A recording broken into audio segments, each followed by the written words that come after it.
بہرحال اسے دیکھتے ہی تمہیں بے ساختہ کہنا ہوگا کہ یہی صاحب تھے۔ میں نہیں سمجھی، تم نے اسے رازدار کے آفس میں دیکھا تھا، مگر میں نے تو اسے نہیں دیکھا تھا۔ اس سے کوئی فرق نہیں پڑتا، تمہیں کہنا یہی ہوگا کہ وہاں تمہیں دیکھتے ہی کھسک گیا، شاید سمجھا تھا کہ تمہاری اس پر نظر نہیں پڑی۔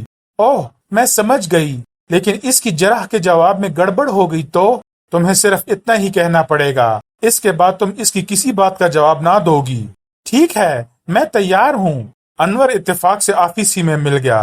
حمید اور قاسم کی بیوی کو دیکھ کر بری طرح چونکا تھا، پھر ایسا نظر آنے لگا جیسے قاسم کی بیوی کو پہلی بار دیکھا ہو۔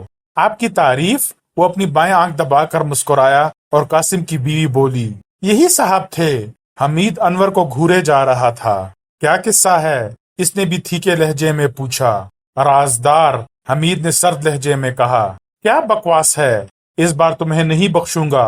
شاید کرنل صاحب بھی اس معاملے میں دخل اندازی نہ کر سکیں، حمید نے اسے گھورتے ہوئے کہا۔ پتہ نہیں تم کیا کہہ رہے ہو، آؤ چلیں، حمید نے قاسم کی بیوی سے کہا اور دروازے کی طرف مڑ گیا۔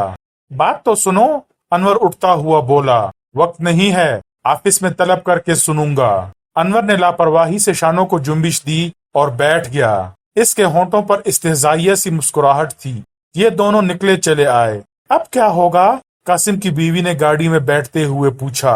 مجھے یقین ہو گیا ہے کہ اس میں اسی کا ہاتھ ہے، لیکن شاید اسے ثابت نہ کیا جا سکے۔ اس کا انحصار قاسم کے اعتراف پر ہی ہوگا۔ میں نہیں سمجھی، الجویریا کا وہ اپارٹمنٹ قاسم کے نام سے حاصل نہ کیا گیا ہوگا۔ خیر، میں دیکھوں گا۔ وہ ڈاکٹر فوزیہ، تم جانتی ہی ہو کہ قاسم لہیم شہیم عورتوں کے پیچھے کس طرح بھاگتا ہے۔ میں دیکھ لوں گی اس کتیا کو بھی۔ تمہیں مزید دخل اندازی کا مشورہ نہیں دوں گا، اب یہ سب مجھ پر چھوڑ دو۔ قاسم کی دانست میں ایسی ہی بنی رہو جیسے تم نے اسے رازدار کے دفتر میں پہچانا نہیں تھا۔ میرا تو خون کھول رہا ہے، خود کو قابو میں رکھو ورنہ وہ قابو سے باہر ہو جائے گا۔ عاصم صاحب نے بھی آخر کار تھک ہار کر اسے ڈھیل دے دی ہے۔ آج کل تمہارے علاوہ اور کسی سے نہیں ڈرتا۔ کیا فائدہ کہ تم اپنا روب بھی کھو بیٹھو۔ آپ ٹھیک کہہ رہے ہیں، وہ مردہ سی آواز میں بولی۔ حمید کا خیال درست نکلا۔ الجویریا میں رازدار کا دفتر قاسم کے نام پر نہیں حاصل کیا گیا تھا، اس کی کرایہ دار ڈاکٹر فوزیہ تھی، اور وہ عمارت جہاں قاسم بھیس بدلا کرتا تھا اس کے اپنے آپ ہی کی ملکیت ثابت ہوئی، حال ہی میں خریدی گئی تھی، کرائے کے لیے خالی تھی، لیکن عاصم صاحب کی لا علمی میں اس پر سے ٹو لیٹ بورڈ ہٹا دیا گیا تھا۔ حمید نے انور کو سچ مچ اپنے آفس میں طلب کر لیا۔ وہ آیا تھا اور مذاق اڑانے والے انداز میں بولا تھا، وقت ضائع کر رہے ہو، میرے خلاف کچھ بھی ثابت نہ کر سکو گے۔ قاسم کی بیوی نے مجھے وہاں ضرور دیکھا ہوگا، تمہیں اعتراف ہے؟ حمید اسے گھورتا ہوا بولا۔ گلے گلے پانی میں؟